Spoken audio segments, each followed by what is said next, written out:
ต่อในเรื่องของการใช้ชีวิตของอาจารย์ทวีนะครับที่ว่าเข้าสู่เส้นทางธรรมและเป็นอย่างไรนะครับ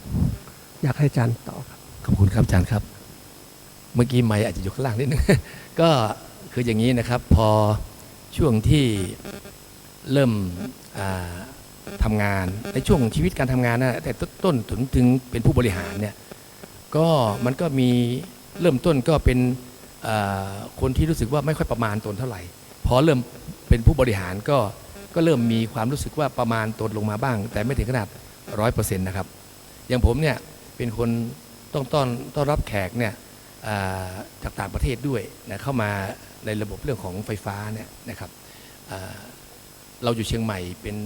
ป็นจุดที่แขกบ้านแขกเมืองมาเยอะผู้หลักผู้ใหญ่มาองค์คมนตรีกรมธนนี่ก็ผมก็ต้องดูแลท่านนะครับ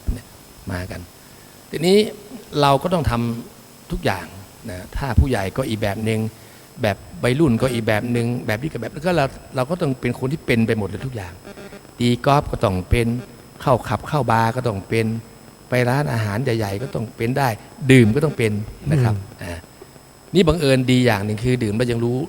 รู้ตัวเองบ้างนะแต่อย่างว่านะครับเครื่องดื่มเครื่องดองของเมาเนี่ยมันก็ไม่ใช่ว่าจะทำให้เราไม่เปลี่ยนแปลงมันก็เปลี่ยนแปลงไปนะบางทีอันนี้ใส่ใจคออะไรมารยาทก็จะเสียไปอันนี้คือสิ่งที่มันล่อแหลมนะซึ่งผมก็พยายามจะควบคุมมันก็เริ่มต้นมาจากตัวเนี้ยนะแล้วก็ได้ศึกษาทางทางเราเป็นพุทธศาสนาแล้วก็ศึกษามาก็พยายามจะปฏิบัตินะพยายามปฏิบัติอันนี้บังเอิญช่วงใกล้ๆจะเกษียณเนี่ยนะครับมาเจอ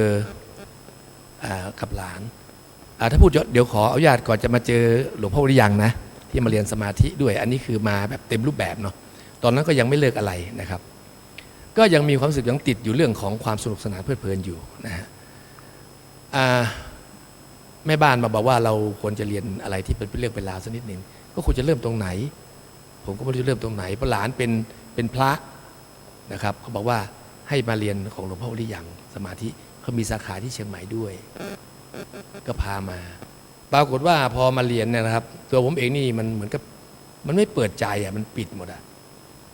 มันยังมีความว่าปิดอยู่นะครับแต่แม่บ้านชอบก็ฟังไปเพราะอะไรเพราะว่าหลักสูตรพระอาจารย์หลวงพ่อเขามี3 เล่มแรกก็เป็นปูพื้นนะครับจุดเริ่มต้นพวกวิธีการอะไรพวกนี้มันก็เป็นเหมือนของธรรมดาแล้วก็ฟังเหมือนกับมันไม่ใช่คำสอนมันเป็นการปูพื้นฐานของสมาธิแยกไม่ออกไงฮะก็ไปทุกวันก็ได้ลงเวลาทุกวันเวลาเรียนไม่ไปส่งก็ไม่ได้เพราะแม่บ้านไม่มีโอกาสจะได้เรียนพอเรียนไปขึ้นเล่มที่2ไปเรื่องของสมาธิเรื่องฌานเรื่องญาณกลับเป็นชอบครับมันเหมือนไปถูกจริตมาด้วยยังไงก็ไม่รู้เข้าใจง่ายนะครับพอฟังเข้าใจและปฏิบัติไปเรื่อยๆรู้สึกมันดีครับมันมีอะไรที่มันเกิดขึ้นกับตัวเราดีมากเลยผมเลยหยุดทุกอย่างนะกระด้างไว้หมดเลยนะจนเกษียณแล้วก็จบนะฮะได้รางวัลขยันเรียนด้วยนะครับตอนนั้นนะครับ ขยันเรียนด้วยได้รางวัลแม่บ้านก็ได้รางวัลขยันเรียนคือไม่ขาดเลยนะ6 เดือนผมไม่ขาดเลยสักชั่วโมงเนี่ยโอ้ผมเปลี่ยนไปชีวิตผมเปลี่ยนไปหมดเลยผมยังงงเลยนะบางทีผมดูตัวเองไม่รู้นะว่าพลังจิตที่เราได้มาจริงๆที่ท่านพูดแล้วนะไม่รู้ว่าอันไหนคือพลังจิตแต่มันจะเปลี่ยนตัวเองไปกลับเป็นคนมีเขาเรียกว่ามีสตินะฮะเขาเรียกฝรั่งเขาเรียกมีไทมิ่งในการที่จะทำอะไรคิดหยุดชะงักพิจารณามันไม่เคยมีในตัวเราเลยอย่างเงี้ยฮะดีขึ้นมาเยอะเลยครับฟังแล้วก็พูดน้อยลงฟังมากขึ้นมันไปตรงหมดเลยแล้วพิจารณาตัวเองเราทำอะไรจะหยิบจะย่ำจะจับอะไรเนี่ยมันก็มีความรู้สึกว่าสติตลอดเวลาเลยโทษนะครับจะเหยียบอะไรเนี่ยยังรู้เลยว่าจะต้องเหยียบอะไรเนี่ยมันเป็นสิ่งที่มหัศจรรย์มากผมเลยมีความศรัทธามากเลยตอนนั้นเนี่ยเริ่มต้นมันอย่างเงี้ยครับแล้วหลังจากนั้นยังเป็นไงครับเรายังปฏิบัติต่อเนื่องไปเรื่อยๆปฏิบัติต่อเนื่องครับผมก็ปฏิบัติต่อเนื่องมาตลอดนะครับเพราะเมื่อก่อนนี่ผมไม่ได้ปฏิบัติที่ผมเริ่มมาจากการสวดมนต์ก่อนหิ้งพระผมที่บ้านนะครับผมทำเป็นหิ้งพระธรรมดาเหมือนกันคนพุทธเขามีแต่เดี๋ยวนี้หิ้งพระผมไปดูนะครับก็ไม่หนีจากวัดเท่าไหร่หิ้งพระบ้านผมนะเพราะว่าเป็นคนที่มีความศรัทธาและเชื่อนี่ผมเริ่มต้นยังทันนะผมยังคิดอย่างนี้นะฮะเรายังเริ่มต้นทันดีใจครับอย่างอาจารย์ท่านพูดเมื่อกี้ว่าก็คงจะมีน้อยคนที่จะคิดอย่างนี้หักดิบได้ด้วยแล้วก็ พยายามมาทำจนสามารถที่จะเรียนรู้ได้จนถึงมาเป็นผู้บรรยายเงี้ยซึ่งผมเองไม่มีจริตเรื่องนี้เลยนะครับ ผมไม่ใช่นักวิชาการผมเป็นช่างไฟฟ้า เรื่องเอ็กซ์เเรื่องไฟฟ้าที่ถามผมมาระบบตั้งแต่เขื่อนมาเลยฮะผมพอรู้นะครับระบบทุกอย่างผมรู้หมดแต่เรื่องทางภูมิธรรมไม่มีเลยเป็นศูนย์เลยครับผมนี่คือข้อเสียฮะ โอ้แล้วการปฏิบัติก็เป็นส่วนที่ทำให้เราได้รู้เรียนรู้ได้เข้าใจมาก ครับ ขึ้น แน่นอนเลยครับรู้อย่างเดียวไม่ได้ครับเพราะมันไม่มีอะไรมาตอบโจทย์เราเลย มันเป็นนามธรรมอะครับ ตอนแรกๆนี่บางคนบอกเรียนไปแล้วเนี่ยไม่เห็นอะไรเลยสักอย่างแล้วจะเรียนไปทำไมนะครับ เรียนสมาธิเรียนต่างๆนะครับ แต่ความที่ว่าอยากรู้เนี่ยมันคงเป็นตัวสำคัญเนาะ ถูกต้องครับ มันต้องมีอะไรจุดประเด็นเราขึ้นมาก่อน แล้วเราถึงจะมีเรื่องศรัทธาเนี่ยครับที่ภาษาอังกฤษว่า believe in คือศรัทธาภายในเนี่ยเรื่องจริงนะครับถ้าไม่มีเลยเนี่ยไม่ต้องไปเริ่มต้นอะไรไม่มีทางได้นะครับต้องมีศรัทธาแต่ศรัทธาจะเกิดกับคนรุ่นใหม่เนี่ยต้องอะไรมีให้เขาเห็นนะอย่างเช่นเอาเทปผมไปพูดเนี่ยที่เขาฟังเนี่ยผมพูดถึงพลังจิตถ้าผมพูดเนี่ยผมต้องเปิดใจเขาก่อนจะอธิบายเรื่องสมาธิครับพวกนี้ผมไปพูดที่โรงเรียนปิ้นไง อ๋อครับ ครับปิ้นก็มีทุกทั้งคริสเตียนทั้งพุทธฟังหมดเลยนะครับพวกเนี้ยเป็นครูด้วยคณะอาจารย์เขาเลยนะฟังไม่ใช่นักเรียนนะครับ เริ่มต้นจากครูบาอาจารย์เขาก่อน อ๋อ พรุ่งนี้ไป แล้ แล้ว วพรุ่งนี้เช้าครึ่งวัน อ๋อ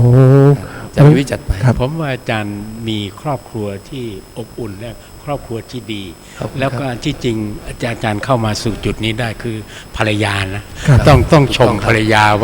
ว่ามีวิธีชักชวนยังไงที่ไม่ให้ฝืนน้ำใจนั้นแต่พอไปแล้วรู้สึกจะนำหน้าภรรยาเลยตอนนี้ ครับใช่เลยครับพวกผมก็จะกลับหลายครั้งแรกตอนที่ไปเรียนนะฮะคือใจมันไม่เปิดนะฮะใจไม่เปิด นี่ตอนนั้นสภาวะใจไม่เปิดอาการเป็นไงมัน เหมือนกับว่าเราฟังเนี่ยมันที่อย่างผมพูดแล้วถ้าไม่มีศรัทธาเนี่ยมันฟังแล้วเหมือนมันจะปิดความเชื่อมันไม่มีฮะมันเหมือนจะต้านๆไหนๆนิดนึงฟังบางทีบอกว่าโอ้มันเริ่มต้นอย่างนี้ มันก็ไม่เห็นมีอะไรนะอะไรเงี้ยจริงๆเราลืมไปว่าเขาปูพื้นฐานให้เราไงมันเกี่ยวเนื่องกันหมดเลย เราไม่เคยศึกษาผู้นี้มาก่อน ไม่มีอะไรมาเป็นตัวช่วยเตือนในจิตเราเลยว่า คุณฟังก่อนสิลองฟังก่อนได้ไหม พิจารณาก่อนไหมอย่างเงี้ยมันไม่มีตัวเตือนเลยครับ มันมีแต่ตัวต้านอย่างเดียวไงนี่แหละผมว่าคนเด็กยุคใหม่น่าจะกลัวก็กลัวตรงเนี้ยครับ ผมเห็นที่ตรงเนี้ยนิดเดียวเราจะทำยังไงให้ตรงนี้มันผ่านเด็กไปได้เนี่ย ผมว่าเด็กจะดีมากเลยนะครับ การมีกัลยาณมิตรเป็นส่วนสำคัญไหมตรงนี้ แน่นอนครับ เป็นตัวเขาเรียกประคับประคองช่วยกันไป ใช่ครับกัลยาณมิตรเนี่ยเราเมื่อก่อนผมไม่รู้ความหมายลึกซึ้งจริงๆนะกัลยาณมิตรคือมิตรแท้นะครับ นั่น กัลยาณมิตรไม่มีคำว่าหลอกลวงนะฮะเมื่อก่อนเรากัลยาณมิตรคือมิตรธรรมดาไม่ใช่ฮะเพิ่งมาเรียนมารู้นะโอ้มันใช่เลยอ่ะถ้าเป็นกัลยาณมิตรจริงอย่างอาจารย์พูดเนี่ยผมจะเชื่ออาจารย์ละเพราะอาจารย์เป็นคนคงไม่พูดโกหกอะไรกับเรามั้งเพราะเขาต้องการให้เราเป็นคนดีผมคิดอย่างนี้ครับ เปิดใจตรงนี้ก่อนเนาะ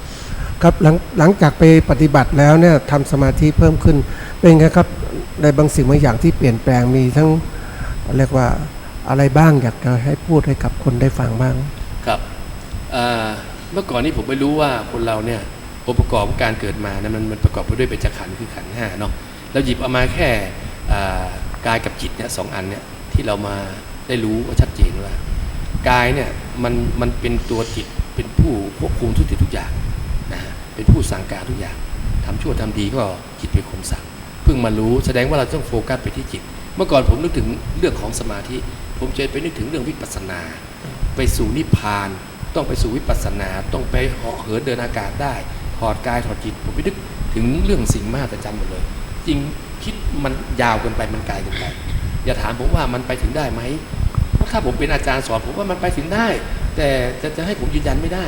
ผมเอาแค่ว่าผมมีพลังจิตก็พอมาเชื่อเรื่องพลังจิตก็ลองทำดูมันได้จริงๆมาเลยถึงรู้ว่านั่นแหละคือคำตอบผมเพิ่งรู้ว่าอาจารย์หลวงพ่อให้ไว้ทำไมเรียนแล้วก็ไปเดินจงกรมมานั่งสมาธิข้อที่สองก็ไปเดินจงกรมนั่งสมาธิอ๋อเขาต้องการให้เราหาคำตอบให้ได้จริงๆกับพลังจิตมันมาสะท้อนกลับเป็นประโยชน์ของสมาธินั่นเองนะอย่างเช่นหลับสบายคลายกังวลนะทำให้สุขภาพแข็งแรงอะไรรักษาโรคภัยไข้เจ็บอะไรพวกเนี้ยสิ้นลมพบทางดีเนี่ยเมื่อก่อนผมไม่ได้คิดอย่างนี้เลยนะฮะ ครับ ไม่ได้คิดเลยว่าตายไปแล้วเราจะข้ามภพข้ามชาติไปสู่ภพชาติใหม่แล้วจะมีอะไรไปไม่เคยคิดเลยไม่เคยรู้เลย คือคนส่วนใหญ่เท่าที่ สังเกตว่าจะทำอะไรก็มองว่าประโยชน์เกิดขึ้นไหมนะครับถ้าประโยชน์เฉพาะหน้าไม่เห็นเกิดขึ้นก็ไม่อยากทำต่อแต่กรณีเนี้ย ครับใช่ครับ ปกกายตัวเองก็ต้องทำปฏิบัติ ใช่ครับ ทีนี้ว่าลักษณะนี้เราอยากจะแนะนำให้คนอื่นได้สนใจสิ่งเหล่านี้ยังไงครับอยากให้ ผมว่าคงที่อย่างพูดตอนแรกที่เราพูดมานะคงจะเริ่มต้นที่ครอบครัวก่อนนะครับครอบครัวนะครับ แล้วก็เดี๋ยวนี้ผมจะเห็นตามสถาบันเนี่ยไม่ว่าจะเป็นระดับมหาวิทยาลัยเขาจะต้องมีวิชาเลือกนะครับพวกเนี้ยอย่างวิชาอะไรเข้าไปให้ทุกชั้นปีสามารถเข้าไปเลือกเรียนเรื่องของสมาธิเรื่องของการปฏิบัติสมาธิเบื้องต้นนะครับแล้วก็นักศึกษารดนะจริงแล้วประยุทธ์ศาสตร์สมาธิเขาต้องเอาเข้าเด็กด้วยคือดักไปทุกทางเลยไงโรงเรียนเริ่มตั้งแต่ชั้นประถม1หรืออนุบาลนี่มันยังน้อยไปนะสมาธิเขายังสั้นป.1 ป.2 ป.3 นี่ควรจะมีละอาจจะเป็นกิจกรรมเสาร์อาทิตย์หรือเสริมวิชาว่างๆเข้าไปเริ่มให้เขารู้เหมือนที่เราจัดกันที่สถาบันนะชินสาสมาธิเปิดกว้างให้ทุกคน walk in มาเรียนได้นะเป็นสถาบันพระอาจารย์หลวงพ่อพยายามพูดคำว่าสมาธิไฮเทคเดี๋ยวนี้พระก็สอนสมาธิเป็นแบบไฮเทคละนะไม่เหมือนเมื่อก่อนแล้วเข้ามาไม่ใช่ว่าต้องเป็นคนเฒ่าคนแก่แม่ชีบ้างมันต้องละเดี๋ยวนี้คนหนุ่มคนสาวก็สามารถจะเข้ามาเป็นกลุ่มมาปฏิบัติธรรมได้แล้วอันนี้สอดแทรกเข้าไปอย่างเงี้ยครับแต่การที่ทำแบบนั้นก็เป็นเพราะว่าเราเริ่มต้นจากข้างนอกนะนอกระบบเข้าไปข้างในอย่างที่สถาบันส่งอาจารย์ไปสอนที่สถาบันการศึกษานะครับทีนี้ในภาครัฐเองในส่วนราชการก็ยังไม่ค่อยเปิดเท่าไหร่อันนี้ก็เป็นปัญหาใหญ่เหมือนกันนะครับนะเราคิดว่าถ้าภาครัฐใส่หลักสูตรอย่างนี้จริงจังประโยชน์จะเกิดมากขึ้นดีแน่นอนครับคณะรัฐมนตรีเนี่ยมันต้องมีอบรมพวกนี้ด้วยนะฮะเดี๋ยวนี้ผมรู้นะครับว่าทางวัดธรรมเราเนี่ยส่วนกลางเนี่ยอย่างอาจารย์พิษณุเนี่ยนะครับเขาก็เป็นลูกศิษย์พระอาจารย์หลวงพ่อใช่ไหมหลายคนร่ำรวยก็มีนะครับเขาก็พยายามจะเอาสิ่งนี้ไปกระจายให้กับหน่วยงานเขาที่เขามีห้างมีอะไรพวกนี้จะเริ่มละเอาน้องเขามาอบรมเอาเข้าไปตามอบตตามอำเภอตามโรงเรียนผมขึ้นไปบนดอยนี่นะไปทำจิตอาสาบนดอยเนี่ยนอกจากผมที่ไปเอาอาหารไปเลี้ยงไปตัดผมให้เด็กไปช่วยกิจกรรมของมูลนิธิต่างๆผมเอาสมาธิเข้าไปสอนด้วยนะครับแม้แต่ตัดผมนี่ผมยังพูดเรื่องสมาธิให้เขาฟังเลยสมาธิเริ่มจากการจดจ่อก่อนนะคุณลองทำดูนะเนี่ยผมจะพยายามพูดนะลองพยายามฝึกใช้สติคิดนะสติสมาธิปัญญามันเป็นของคู่กันมันแพ็กเกจเดียวกันบางทีสมาธิมันอาจจะไม่มาแต่สติปัญญามันมีบ้างละนะคำว่าสติมันอาจจะมีด้วยเราตัวเราเองก็ได้เป็นพรสวรรค์ลองใช้ทัมมิ่งเนี่ยคือสติลองคิดดูสักนิดนึงเนี่ยผมพยายามจะเสริมมาเงี้ยแล้วผมตัดผมนะไปทำกิจกรรมมาจริงๆสมาธิมีในทุกกิจกรรมของชีวิตสมาธิตื่นมันมีทุกที่ครับครับเพียงแต่ว่าเรามองไม่เห็นนะครับนะครับก็อาจารย์จะถามอะไรไหมครับหรือยังคือเราพูดถึงที่อาจารย์ดำเนินการอยู่นี่ว่าครอบครัวสถาบันการศึกษาและพระศาสนาแต่ส่วนหนึ่งที่เราอยากให้เกิดมีขึ้นก็คือสถาบันผู้ปกครองอย่างกระทรวงอะไรต่างๆแล้วเนี่ยเราอยากจะได้ผู้บริหารที่มีจริยธรรมหรือว่ามีฝ่ายทางนี้แล้วอย่างนี้คือใครมาเป็นสมมติรัฐมนตรีกระทรวงศึกษากับรัฐมนตรีวัฒนธรรมเนี่ยนะขอให้ท่านมีเหตุปัจจัยทางนี้หน่อยแล้วท่านจะได้พาพวกเราหรือสถาบันการศึกษาได้เด็กๆได้เจริญงอกงามมามีคุณภาพของประเทศชาตินะอันนี้ถือเป็นเรื่องสำคัญนะครับเพราะว่าผู้มีอำนาจหรือภาครัฐเองควรจะต้องมาเรียนรู้ถ้าเรามีเขาเรียกว่าจริยธรรมมีคุณธรรมที่ดีเราก็ทำให้ประเทศเจริญก้าวหน้าขึ้นนะครับอันนี้ก็ส่วนสำคัญนะอย่างนี้ก็อยากให้อาจารย์ทวีฝากอะไรกับท่านผู้ชมนะครับในเรื่องของชักชวนให้มาทำสมาธิกันครับครับที่จริงเรื่องสมาธินะครับมันเป็นการมันเรื่องของจิตนะครับสมาธิเนี่ยอย่าไปมองถึงเรื่องแต่ศาสนาที่จริงไม่ใช่นะครับทุกศาสนาทุกชนชั้นทุกคนสามารถทำได้หมดนะครับจิตสำคัญมากนะครับจิตมันเป็นใหญ่เป็นโตมากถ้าเราทำให้จิตให้มีพลังเนี่ยเราก็จะทำให้ตัวเราเองเนี่ย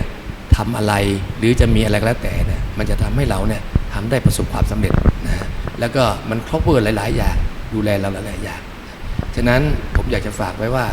ยังไงเราเป็นคนยุคใหม่นะครับยุคนี้เนี่ยเป็นยุคที่เราจะต้องมองทุกๆอย่างนะให้ความสำคัญทุกๆอย่างแล้วไปโฟกัสเอาว่าอันไหนที่มันดีที่สุดแล้วก็ไปเลือกเอาตรงนั้นผมขอฝากเรื่องของสมาธิด้วยสมาธิมันเป็นการดำเนินเรื่องของจิตจริงแต่มันสามารถผลิตพลังจิตนะให้เรานะใช้ชีวิตอยู่อย่างมีความสุขนะอย่างคนดีแล้วก็อย่างให้ทำให้เรานะมีความเจริญรุ่งเรืองได้แน่นอนเลยครับครับก็วันนี้ได้เรียนรู้นะครับว่าการเปลี่ยนแปลงชีวิตนั้นมาเรื่องการที่ว่าจิตใจที่เปลี่ยนแปลงและจิตใจจะเปลี่ยนแปลงก็ต้องเข้าหลักของธรรมะในการฝึกสมาธิเสียก่อนนะครับก็อยากให้ท่านผู้ชมได้มีโอกาสเข้าปฏิบัติสมาธิดูนะครับก็จะเกิดประโยชน์ได้วันนี้ในนามของวัดไผ่หินเพื่อสังคมใครขอขอบพระคุณอาจารย์ทวีแล้วก็อาจารย์สวิทย์นะครับก็พบกับรายการวัดไผ่หินเพื่อชีวิตในตอนต่อไปครับวันนี้หมดเวลาลงแล้วสวัสดีครับ